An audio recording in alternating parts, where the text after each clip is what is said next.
Hello dear audience, and welcome to my English literature channel. Today I have prepared a brief presentation summarizing Act 3, Scene 4 of the Scottish play. By the Scottish play, I assume you mean Macbeth.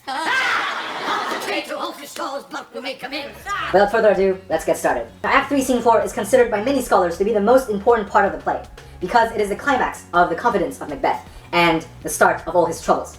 So, who was really involved in this scene? Well, in this scene, Macbeth, Lady Macbeth, Ross, and Lennox are all present.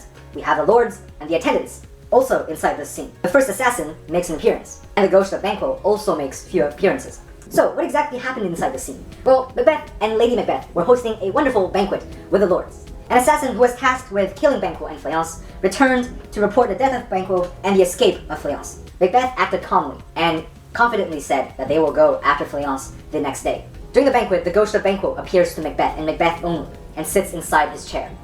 Macbeth proceeds to freak out, and the lords were concerned about his mental health. His wife covers for him and scorns him for not being a man. The ghost of Banquo disappeared, and then he reappeared when Macbeth was making a toast for Banquo.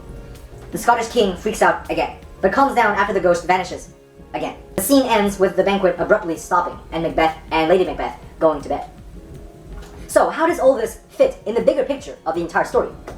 Well, the events that occurred in the scene are tremendously important for the whole play. Macbeth, who was both drunk and scared of his power, decides to eliminate all who threatens this power. He murdered Banquo and attempted to kill Fleance. This scene also shows the short-lived confidence of Macbeth at its climax. This confidence was shown before the banquet when the assassin reported the news of Banquo's death. However, this confidence would soon be destroyed by Banquo's ghost appearing to him on multiple occasions during the feast. Due to his feelings of insecurity, Macbeth claims that he will revisit the three sisters, proving that he is now reliant on the paranormal for his troubles. Macbeth also starts targeting Macduff, who he sees as a new threat to the throne. So, what are the themes and topics explored in the scene? Well, the most important theme that is explored is natural versus supernatural. Macbeth sees a ghost that cannot be seen by any other characters inside the play. Similar to the dagger that was leading him to Duncan's room, we do not know if this is simply the unstable mental state of Macbeth or if the paranormal is at play. Another theme is kingship and power. Lady Macbeth and Macbeth are not the legitimate rulers of the kingdom. They are the serpents under the flower. They are murderous and untrustworthy. This is shown by the murder of Banquo and Macbeth intentionally toasting for Banquo when he knew that he was dead. What do we learn about the characters inside the scene? Well, we learn a lot about them. We notice the sudden change in mental well-being of Macbeth after seeing the ghost.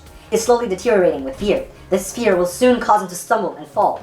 After the appearances of the ghost, he will resort to visiting the witches and killing possible threats to appease his fears. Macbeth claims in lines 142 to 143 that he was in blood and that he stepped in too far.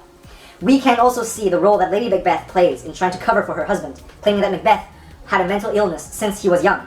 We learn that she and Macbeth are both lying together to cling on the power they have recently acquired, and they want to keep this good reputation in front of the lords. So, how does the plot evolve in the scene? Well, we know that Macbeth has successfully killed Banquo, and that he is experiencing paranormal illusions or mental instability due to his fears and guilt.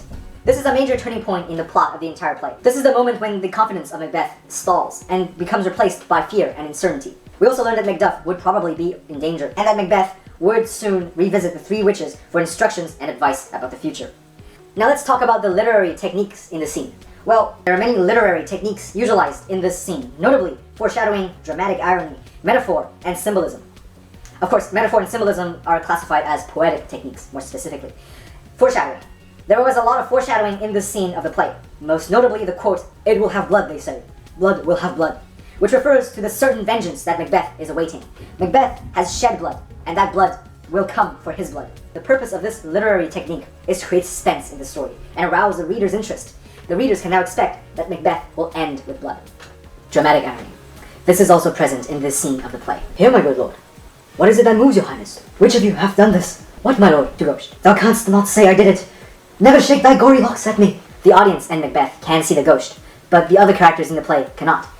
This is an example of dramatic irony, and its purpose is to create mystery in the play. This has an effect on the audience as it generates curiosity. Metaphor. Here's an example of metaphor during that scene. "There the grown serpent lies, the worm that's fled." This poetic technique was used by Macbeth upon hearing that Banquo was killed and that Fleance, his son, has escaped. The serpent is Banquo, and the little worm is Fleance. The purpose of the metaphor is to create a quick picture of the situation. It is an additional help for the audience to understand. Symbolism. In this scene, the ghost that appeared to Macbeth can be considered a symbol of the guilt and shame for his murders. This is demonstrated by the quote, to Ghosh. Thou canst not say I did it. Never shake thy gory locks at me. Macbeth, claiming that there is no proof that he did it, is displaying the guilt that he feels towards committing the murder. This symbolism is helping the audience understand the minds of the characters and create connections in the events of the story. And that is the end of my Macbeth scene summary. I have enjoyed it very much, and I hope you did as well. Thank you very much for listening. Thank you.